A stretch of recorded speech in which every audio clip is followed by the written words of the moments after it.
abraço, meus amigos. Aqui o Hugo Sérgio, 33 anos de idade, 13 de rádio esportivo, mineiro, de Belo Horizonte, fã de um bom pão de queijo. Mas claro, um goiano de coração e amo, claro, o rádio esportivo, principalmente o rádio esportivo goiano.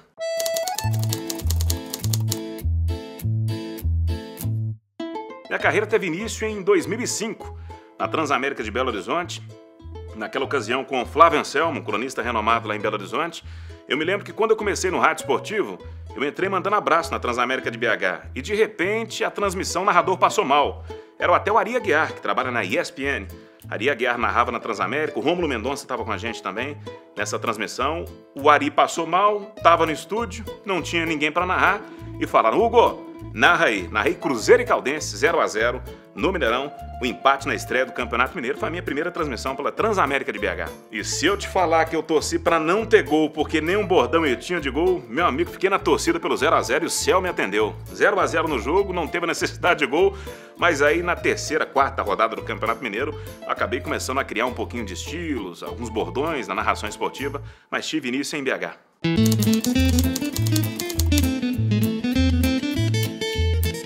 Primeiro bordão em Belo Horizonte, eu me lembro de que não foi um é nosso, foi um parecido. É meu, é nosso. Começou a nascer um pouquinho do é nosso em Belo Horizonte, mas depois eu tirei, que a Transamérica ela optava por um rádio um pouco mais enxuto, mas a gente sempre tem um espelho na narração esportiva. E eu tinha dois narradores que eu sempre me espelhei em BH. Um, que eu tenho timbre de voz, que tem gente que fala, olha, copia o estilo. Estilo a gente acaba tendo um pouco parecido, mas a gente desvirtua com o tempo.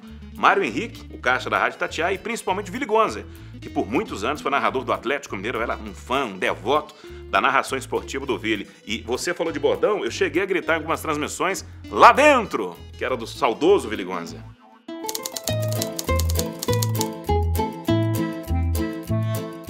Como Copa do Mundo, a Copa que mais me marcou, a seleção mais desacreditada. Me lembro de 94, eu na sala de casa, ajoelhado, torcendo pela seleção brasileira contra a Itália na decisão. Bravo com o Roberto Baggio pela Copa que ele havia feito, né? Olha, vai ser difícil o Brasil bater na Itália nessa decisão. Mas eu me lembro, eu na sala, ajoelhado, a família inteira, orando, torcendo pela seleção brasileira. Tafarel brilhando, o Brasil conquistando o tetracampeonato. Uma seleção que começou com olhar de desconfiança, mas foi a que mais marcou. Não era nascido em 82, né? Porque pelos VTs que a gente vê de 82, foi a seleção ímpar.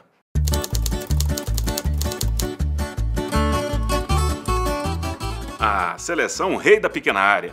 E pelo carisma também que tinha, né? Me refiro ao Romário. Esse foi único. Como jogador dentro dos clubes, do Vasco da Gama, de outras equipes, mas também como um jogador que arrebentou a boca do balão na seleção brasileira. Chamou a responsabilidade naquela Copa, esteve naquela Copa ao lado de Bebeto. Pra mim, Romário era o cara. Eu me lembro do Romário no período que eu fiz a Transamérica do Rio de Janeiro. Narrei um jogo na Transamérica, alguns jogos, estive lá no Rio de Janeiro pela Transamérica, que trabalhava na de BH, fiz jogos para do Rio de Janeiro e eu conheci o Leonardo Baran, que é uma pessoa que tem participação efetiva na minha vida profissional, um grande amigo, um baita profissional, tá no esporte interativo.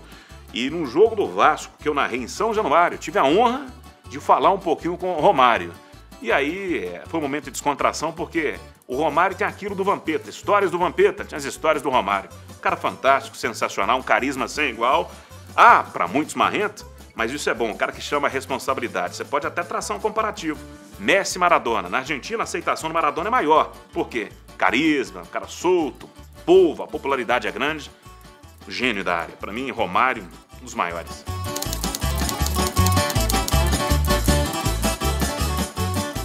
Ah, bateu. É um cara que era referência, né? Bateu aquela Copa de 94, baixinho, brilhando junto com o Bebeto.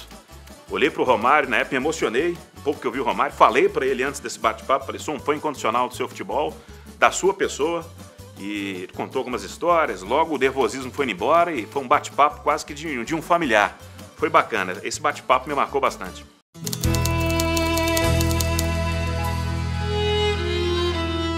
O meu passe foi emprestado, olha que bacana. Quando se fala da rádio Sagres 730, se fala em Seleção Brasileira e Copa do Mundo. Lá em Belo Horizonte, os companheiros já sabem. Não tem para outra emissora. É que domina o centro-oeste do Brasil, tem uma identidade forte com a Seleção Brasileira e para mim vai ser uma honra, por esse período, estar vestindo a camisa da Sagres 730, emissora que já trabalhei, tive a honra de trabalhar, tenho amigos aqui e é uma empresa que tem uma credibilidade, volto a destacar quando se trata em eventos internacionais de Seleção Brasileira, vai ser bacana essa experiência, viu?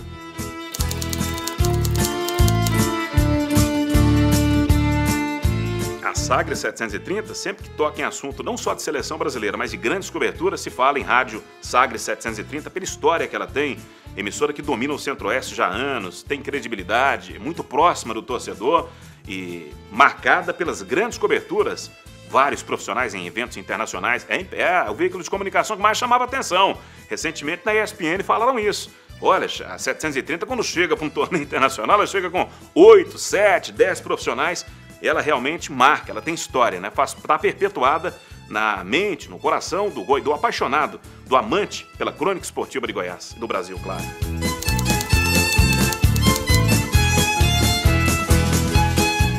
Seleção brasileira, amor e ódio, né? Em alguns momentos. Para quem já acompanhou uma seleção brasileira de 94 para cá, vimos uma conquista do tetracampeonato, um pentacampeonato, uma seleção que não foi tão bem em 2006, mas era tão badalada, e a gente vê uma seleção nesse tropeço aqui dentro de casa, aquele 7-1 vai marcar por um tempo. Como torcedor, foi uma situação de amor e ódio. Agora, como jornalista, a seleção brasileira não tem como a gente negar essa história que ela tem, essa fantástica história, não dá pra gente cravar um favoritismo em Copa. É a seleção brasileira, mesmo depois do 7-1, é a chamada camisa pesada que enverga a varal. O amor e ódio como torcedor, amor como jornalista.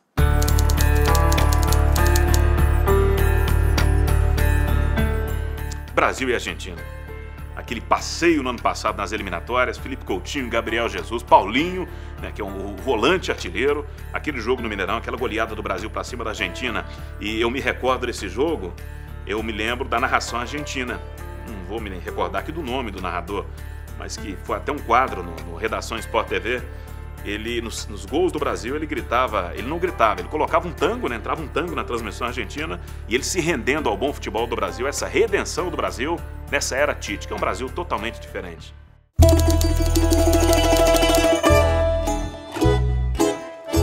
A memória de vocês é algo surreal, é fantástico, hein? Essa Copa América de 2011, ela foi divina. Não no produto final, que foi a eliminação do Brasil, jamais. A gente ficou na torcida pela seleção brasileira, embora tenha jogado um futebol muito abaixo do esperado. Mas foi uma batalha. Cheguei na Argentina para a Copa América, ficamos ali pouco mais de 15 dias, e um jogo do Brasil, se eu não me engano, em Córdoba. Fomos para o aeroporto, chega no aeroporto, um vulcão entrou em erupção. Então na ida eu já tive um problema, foi para Buenos Aires para fazer a estreia em La Plata. Um vulcão havia entrado em erupção no Chile e afetou os aeroportos da Argentina, e também num jogo do Brasil em Córdoba. Tivemos que fazer o chamado voo rasteiro, 11 horas para Córdoba. E olha, não tinha nem hotel lá em Córdoba. Para você ter uma ideia, os companheiros de imprensa foram para um albergue, que não tinha hotel. Então, foi um momento difícil, um momento conturbado, fora e dentro de campo. A emissora sempre dando estrutura, o rádio goiano dá estrutura muito boa pra gente, mas são situações que não estão ao alcance das emissoras, esses problemas que a gente tem de vulcão, de problemas às vezes de logística dentro do local, mas foram dias fantásticos. O Brasil empatou, começou mal, empatou com a Venezuela, depois teve um jogo contra o Equador, jogo difícil, depois contra o Paraguai, veio a eliminação nos pênaltis contra o Paraguai, uma Copa América dentro de campo para ser esquecida. Mas é currículo, marca a vida de um profissional, o Brasil que para muita gente vai entrar bem, tem Alexandre Pato, tem o Neymar despontando, foi um fiasco em campo.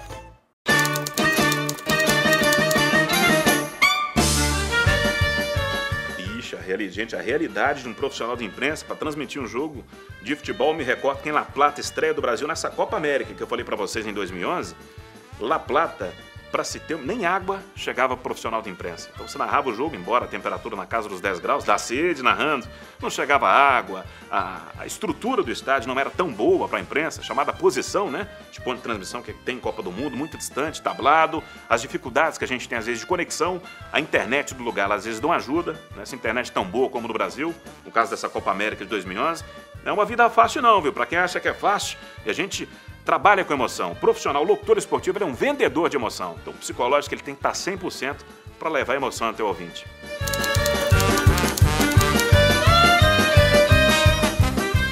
Me recordo de um jogo que a transmissão caiu, chamado jogo off-tube, fazendo pela transmissão de estúdio. E aconteceu o que mais marcou, volta com seleção brasileira, que foi também em 2011. A gente no centro de imprensa, transmitindo Uruguai e Argentina, a transmissão do telão cai. Foi um aperto, demorou uns 2 minutos para voltar. Como li texto nesse jogo? O que eu mais li era texto e dava tempo e placar com o meu cronômetro torcendo para o jogo não acontecer nenhum gol no jogo. Agora uma outra situação foi um tubo que eu fiz.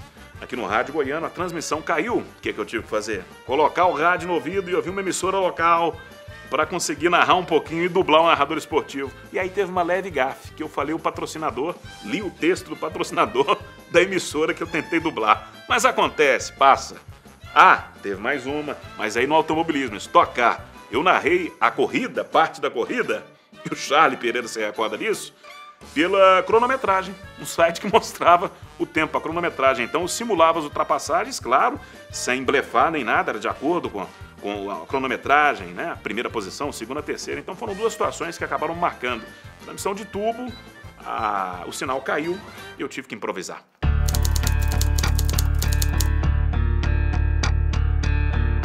A emoção é muito grande, uma rádio de respeito, que conquista o ouvinte, que sabe cativar, um rádio leve, né, que a gente estava precisando disso. É uma emissora que ela tenha esse espaço no cenário nacional por ser uma rádio leve, com absoluta credibilidade. Vai ser bacana, viu? Tá numa marca tão forte que a Sagres 730.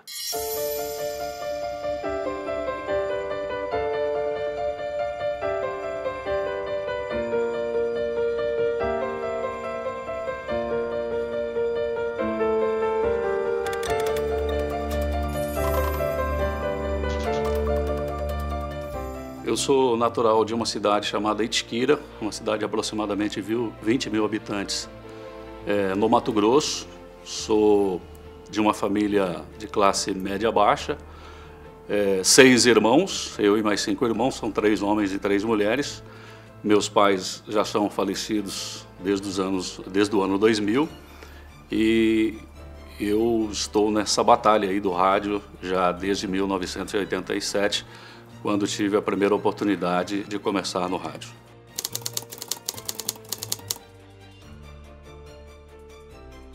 Na verdade, em 1985 eu deixei Itiquira e fui estudar em Cuiabá, na capital. E lá eu conheci um senhor chamado José Zito Cardoso, que era um carioca que estava em Cuiabá, e ele comentou comigo que estava indo realmente para a minha cidade, que era Itiquira, onde estaria abrindo uma emissora de rádio, uma emissora do Grupo Gaspar de Comunicação, que é oriundo de Santa Catarina, no sul do país. Ele me convidou na oportunidade para que eu fizesse parte dessa equipe, desse projeto da rádio, e despertou a curiosidade de saber como é que era o rádio, como é que funcionava o rádio. Eu aceitei naquela oportunidade e fui trabalhar com ele.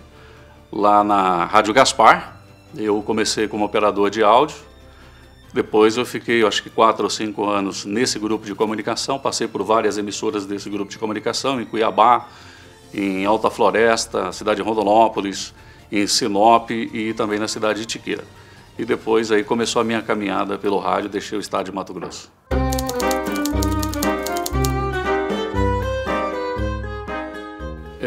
O rádio, ele entrou na minha vida desde muito pequeno, né? Os meus pais, a minha mãe principalmente, eu lembro que ela tinha um rádio grande, aquele sempre, né? Eu nem sei se existe mais hoje essa marca de rádio. E a minha mãe ouvia muitas rádios de São Paulo. E eu comecei a gostar de futebol.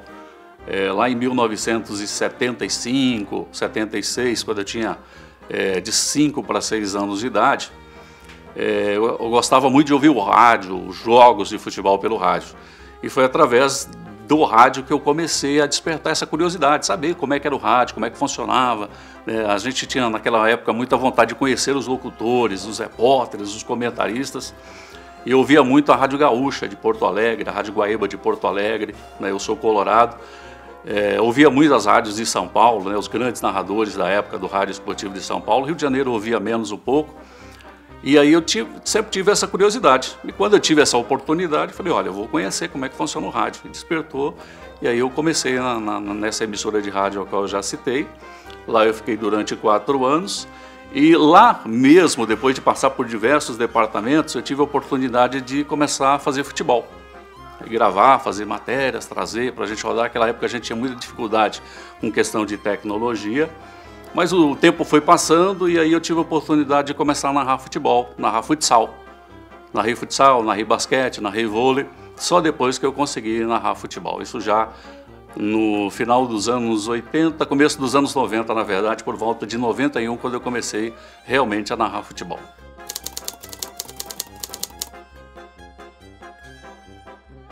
Primeiro jogo que eu narrei foi pelo Campeonato Mato Grossense em Barra do Garças, no estádio Zeca Costa, Araguaia e Barra do Garças pelo Campeonato Mato Grossense. Essa foi a primeira experiência minha como narrador esportivo. Já faz muitos anos, acho que em 92 foi a primeira partida.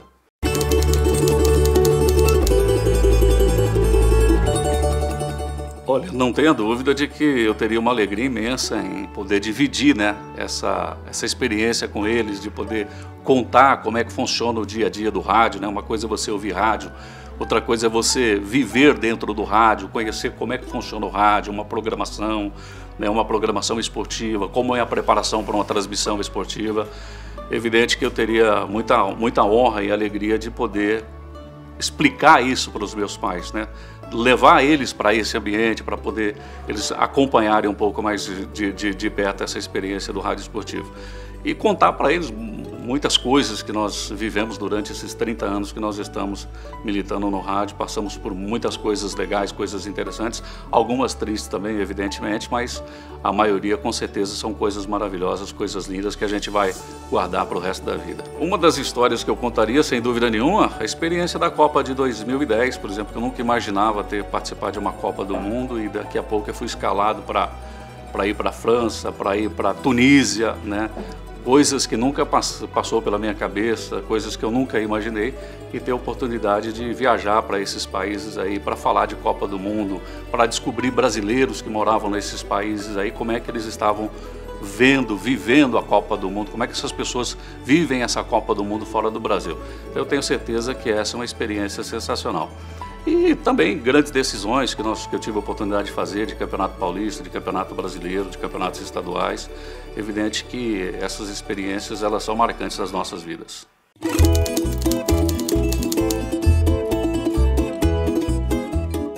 O rádio ele acaba nos levando por alguns caminhos, né, que a gente jamais imaginou.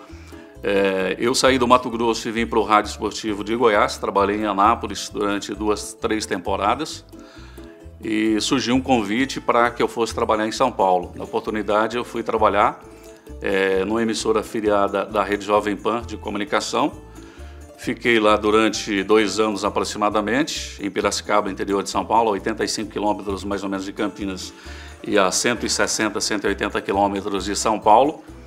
Lá eu tive a oportunidade de conhecer 2 profissionais que foram muito importantes na minha chegada em São Paulo, o Luiz Ceará, repórter, e o Oliveira Andrade, que é narrador da TV Bandeirantes. Fui convidado para ir trabalhar em Campinas. Eu tive a oportunidade de trabalhar com o Oliveira e com o Ceará durante um período curto lá em Campinas. Na sequência, o Milton Neves estava saindo da Jovem Pan, indo para a Bandeirantes. O Oliveira foi convidado para assumir o horário do Milton Neves na Jovem Pan, e naquela oportunidade o trabalho cessou em Campinas. O passo seguinte foi a minha ida para a CBN, onde eu fiquei durante 6 anos. Saí em 2008 da CBN, trabalhei com Deva Pascovitch, com Silva Júnior, com Jorge Vinícius, com Reinaldo Porto, com grandes profissionais na época na CBN. Deixei a CBN e fui trabalhar numa emissora da Rede Record, que é a Rede Família de televisão. Na época nós fazíamos os jogos do Campeonato Paulista, da 2ª, da 3ª divisão, da Copa Paulista e também a Liga dos Campeões da Europa, essa experiência na TV.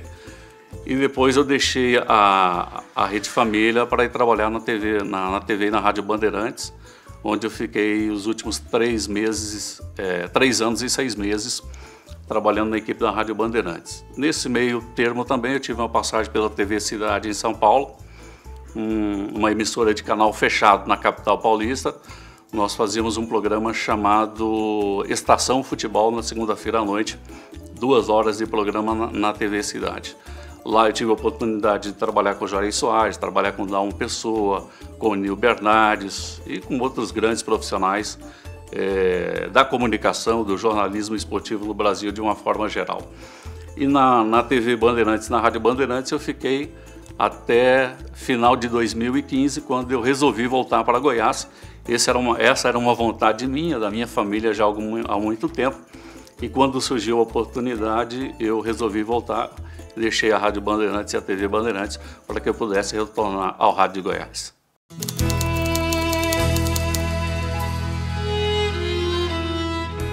A cidade de Anápolis, eu vim para Anápolis pela primeira vez em 99. Foi quando eu cheguei em Anápolis para trabalhar na equipe da Rádio Imprensa de Anápolis naquela oportunidade.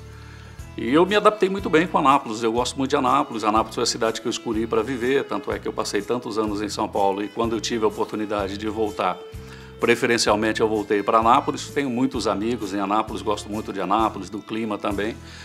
Então eu tenho essa relação com Anápolis. Então quando eu tive a oportunidade de voltar para a Fundação Frei João Batista Vogel, naquela oportunidade, eu sei que é uma empresa estável, né, com uma boa segurança, um bom lugar para se trabalhar, evidente que eu achei que era o momento de voltar.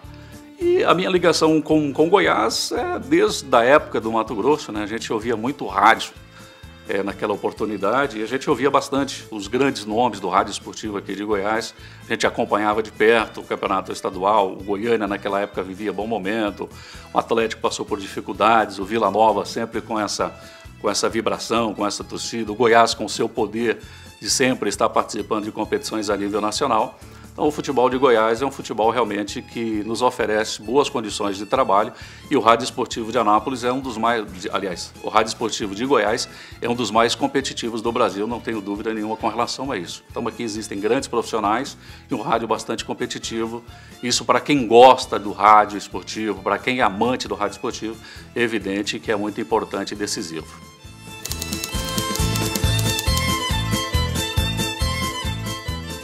Olha, eu tive a oportunidade de acompanhar grandes nomes, né? Nós tivemos grandes nomes. Citar um só é muito difícil.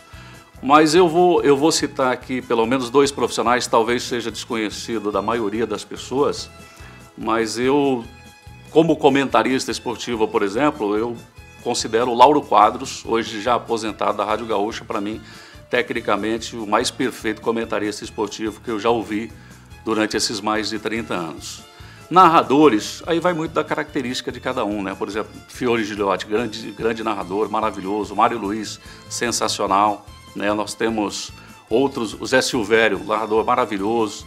Nós temos outros grandes aí no Rio de Janeiro, nós temos narradores fantásticos. Então, na questão narrador mesmo, eu teria alguma dificuldade para dizer assim, qual o melhor narrador esportivo que eu vi durante todos os tempos. Talvez aí tivesse que citar uns dois ou três, eu citaria entre eles o José Silvério, eu não tenho dúvida com relação a isso.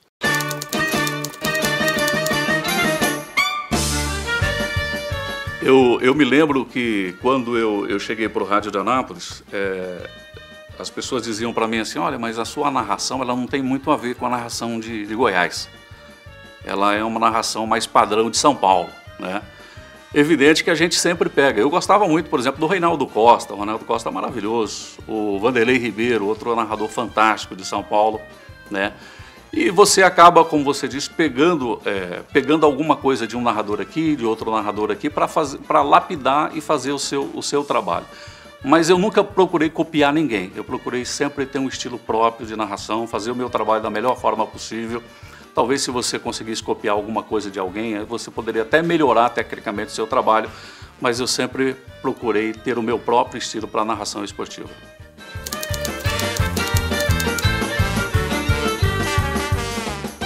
Não tenha dúvida, o futebol faz parte da vida do brasileiro de uma forma geral, é a maior paixão popular desse país e eu não sou diferente. Como eu citei no início, lá nos anos 70, no meio dos anos 70, 75, 76, por exemplo, o Internacional de Porto Alegre e o Cruzeiro eram os dois maiores clubes desse país, faziam os maiores duelos, os maiores clássicos desse país naquela oportunidade.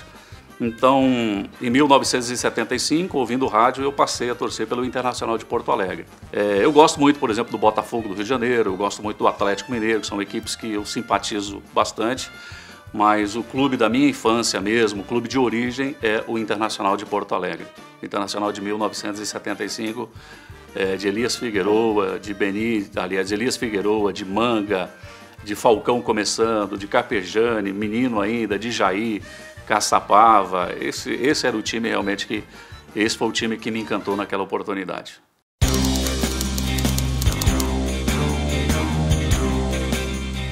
Com relação à Copa do Mundo, quando criança a gente acompanhava de alguma forma a Copa do Mundo, mas eu comecei a prestar atenção mesmo em Copa do Mundo, um pouco foi a de 82, que nós tínhamos aquela seleção fantástica comandada pelo técnico Tele Santana, e a Copa do Mundo de 86 já foi uma Copa do Mundo que eu tive a oportunidade de acompanhar mais de perto. Eu me lembro daquele lance do Maradona com o Batista, naquela Copa, naquela oportunidade. Foi um lance que marcou bastante a minha infância na época. E depois disso a gente passou a aprofundar, né? Eu gosto muito da história do futebol, eu gosto muito de ler sobre futebol, dos grandes jogadores que passaram pela história do futebol, e eu sempre procurei acompanhar muito de perto a Copa do Mundo. Foi decepcionante a participação do Brasil na Copa aqui, nós esperávamos que a seleção brasileira pudesse talvez nem ser campeã, mas não saísse da Copa do Mundo como saiu naquela oportunidade. Aquilo eu acho que é uma cicatriz que ficou marcada no coração de todos nós brasileiros, e nós vamos demorar bastante tempo, como foi lá em 1950 no Maracanã, para se livrar desse trauma causado por esse desastre que foi a derrota para a Alemanha na Copa do Mundo de 2014 aqui no Brasil. Mas as forças, elas estão renovadas, as esperanças, a esperança ela está aos poucos voltando ao torcedor brasileiro. Eu acho que a seleção brasileira tem condição de fazer uma grande Copa do Mundo na Rússia agora no mês de junho e julho.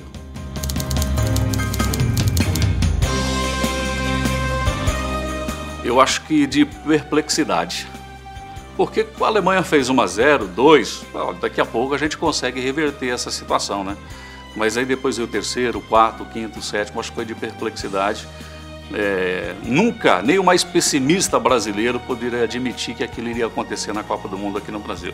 Estádio lotado, casa cheia, toda aquela atmosfera, o povo na rua fazendo festa.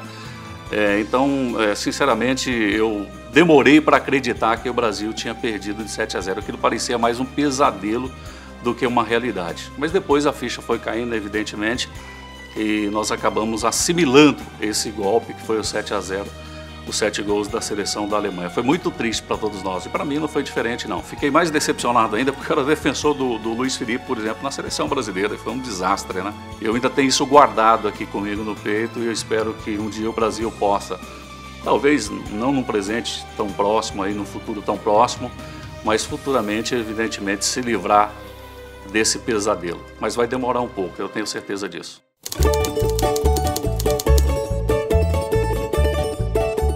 Depois desse desastre da Copa do Mundo do 7-1 da Alemanha, veio a era Dunga na seleção brasileira. Mas o Dunga, pelo perfil dele, ele nunca foi um cara carismático, né? Ele não tinha o perfil de alguém que pudesse reavivar o futebol brasileiro. O futebol brasileiro estava no fundo do poço naquela oportunidade. E a escolha, na minha opinião, ela foi equivocada do Dunga para ser o comandante da seleção brasileira. Tanto é que não deu certo. Logo na sequência, os insucessos foram tantos que o Dunga foi retirado da seleção brasileira. O Tite, na minha opinião, é o cara mais qualificado hoje para comandar a seleção brasileira. Ele é um cara bastante instruído, ele é estudioso, tem uma carreira consolidada, tem muitos títulos e, acima de tudo, é um agregador. Um cara que consegue fazer com que o elenco faça aquilo que ele realmente queira. Então eu acredito que o Tite é o técnico ideal para comandar a seleção brasileira. Com relação à seleção brasileira ser o favorita ou não para ganhar a Copa do Mundo, em qualquer competição que a seleção participe, dispute, ela é a favorita, não tenha dúvida disso. Mas eu acho que o Brasil vai ainda encontrar muitas dificuldades nessa Copa do Mundo. O Brasil vai precisar passar ainda por grandes testes. É muito cedo para dizer se o Brasil vai ou não ser campeão da Copa do Mundo. Eu acho que as duas primeiras fases, elas vão preparar, encorpar essa seleção brasileira, dar essa força e principalmente passar para o torcedor brasileiro, para nós, para a crônica esportiva, a força, a união, a determinação, se esse grupo realmente ele estará preparado para ganhar a Copa do Mundo. Porque você passar por uma eliminatória de Copa do Mundo como nós passamos, evidente que nós temos que respeitar as seleções aqui da América do Sul, mas com o nível da seleção brasileira, talvez nós tenhamos uma única seleção. Talvez a seleção argentina que fez uma péssima eliminatórias da Copa do Mundo. Então, eliminatórias evidente que a Sul-Americanas não serve de base para dizer e para afirmar que o Brasil será campeão da Copa do Mundo na Rússia. Então acho que nós precisamos esperar um pouco mais e ver principalmente a primeira fase para poder chegar a essa conclusão se o Brasil está preparado.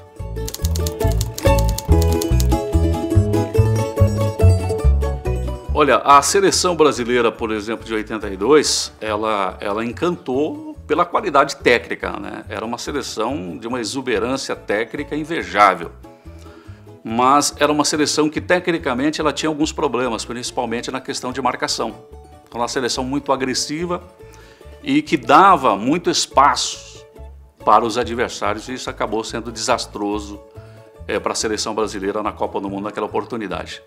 Depois nós tivemos a seleção do Parreira, que era uma seleção brilhante tecnicamente, com grandes nomes, com Romário, com Bebeto, com Rivaldo, com Mazinho, com grandes nomes, tecnicamente falando, mas era uma seleção que já tinha um cuidado especial com a marcação. Aquilo que o Tele não teve lá em 82. Então, na minha opinião, o projeto Copa do Mundo, você precisa ter esses ingredientes que o Parreira conseguiu consolidar na seleção brasileira campeã do mundo naquela oportunidade. Ou seja, ter um time ofensivo, de boa qualidade técnica, mas um time que jamais descuidou da marcação. Jamais deu espaço aos seus adversários. E o Parreira naquela oportunidade foi muito criticado, dizia que ganhar por 1-0 era goleada. Mas ele estava muito consciente da necessidade da seleção brasileira de ganhar aquela Copa. Em alguns momentos, se preciso, se necessário for, jogar feio. Então eu considero que depois de tantos anos, a conquista do Parreira, ela foi sem dúvida nenhuma a mais importante desde 82.